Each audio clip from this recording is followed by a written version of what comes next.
Narito na nga ang ating latest update tungkol kay Alexa Ilacad. Dahil nag-guest nga ito sa ASAP ay marami nga talagang tinanong sina Edward.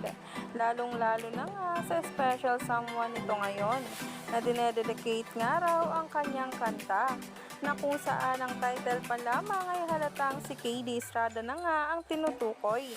Dream come true na nga ba ang lahat? Narito nga ang nasabing video kung saan ngayon ay nagtitrending na nga at pinag-uusapan ng marami. Eto, dreaming of you name ng kanta. We wanna know, I'm sure you have many dreams, you've achieved many dreams, pero eto, dreaming of you, sino yung you na yan? I would like to say that dream came true. Wow! Wow! Wow! Wow! Oh, kausapin mo si you. You, hi. Hi, you. Kahit ganun lang, ba't kinikilig pa rin ako? Ano ba? Hello. Pero,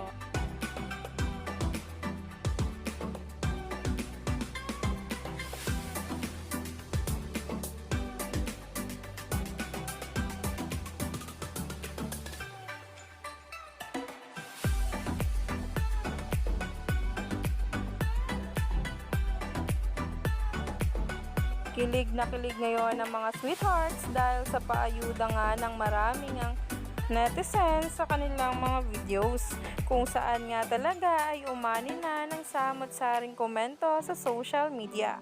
Kaya naman, stay tuned lang tayo for more updates tungkol mismo sa KDLX.